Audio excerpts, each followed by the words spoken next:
Hi நண்பர்களே. நாங்களாம் வாய மூடிட்டு சேர்த்து ஓரமாக உக்காரலாம் தான் இருந்தோம். இன்னைக்குமே தோத்து போயிட்டோம். சரி, ஓகே, மக்கள் பல மாற்றங்களை கேட்குறாங்க.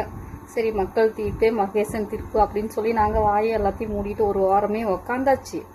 ஓகேவா? உங்கள் தலைவர் இன்னும் தலைவர் பொறுப்பையே நீ ஏற்கல. அது மூலியம் பல தகவல்கள் வந்துட்டு இருக்குது. பார்த்தீங்களா? பார்த்துருப்பீங்க. ஏன்னா நியூஸ் நிறையா வந்துட்டு இருக்கு, நேற்றுலேருந்து வந்துட்டு இருக்கு. நீங்கள் பார்த்துருப்பீங்க. ஒரு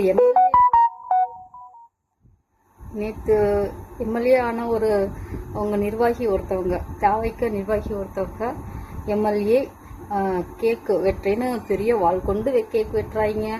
அதுக்கப்புறம் இன்னைக்கு ஒரு நியூஸ் காலையில் 10 வயசு பிள்ளைய எம்எல்ஏ நிர்வாகியோட தாவேக்கா நிர்வாகி ஏதோ பாலியல் குற்றம் பண்ணிடும். நீங்களும் மாற்றத்தை தேடிதானேப்பா வந்தீங்க. எங்க ஆட்சியில தான் அந்த மாற்றம் இந்த மாற்றம் நடந்துச்சுன்னு எவ்வளவோ சொன்னீங்க. அதுவும் நிர்வாகிகள் யாரும் பண்ணல, நடந்துச்சு. மாற்றங்கள் பண்ணாங்க, அதை பண்ணாங்க, இதை பண்ணாங்கன்னு குற்றச்சாட்டெல்லாம் நீங்க வச்சீங்க.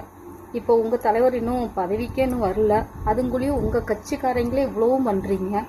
எப்படி பப்ளிக்கை விசில் அடிச்சு ரொம்ப டென்ஷன் பண்றீங்க, டார்ச்சர் பண்றீங்க. இதெல்லாம் நடந்துட்டு தான் இருக்கு. ஓகேவா? எப்போ நான் ஒன்று சொல்றேன், கேட்டுக்கோங்க. நீங்க எங்களை எப்படி வேணாலும் வசப்பாடிக்குப்போம், எங்களுக்கு அதை பத்தி கவலையே கிடையாது. சரியா?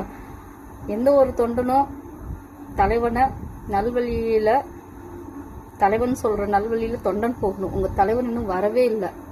ஆனா நீங்க அவருக்கெல்லாம் பூரா இவ்வளோ ஒரு கெட்ட பேர் ஏற்படுத்தி வைக்கிறீங்க. மாற்றம்னு சொல்றீங்களே, நீங்களே இவ்வளோ ஒரு அசிங்கமான வேலைகள்லாம் பண்ணா அவர் எப்படியா ஆட்சி அமைக்கவாங்க? அவர் ஆட்சி அமைக்கிறதே எவ்வளோ கஷ்டப்பட்டு போராடிக்கிட்டு இருக்காரு. அதாவது தெரியுமா உங்களுக்கு?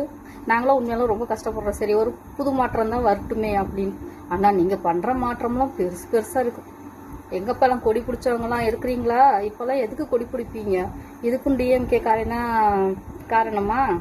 இதுக்கும் எல்லாத்துக்கும் காரணமே டிஎம்கே காரணம் தானா? என்னப்பா சொல்ல போறீங்க? இதுக்கு பதில் என்ன திட்ட போறீங்க? திட்டிட்டு போங்க. அதுக்கெல்லாம் நாங்கள் கவலைப்பட போறது கிடையாது.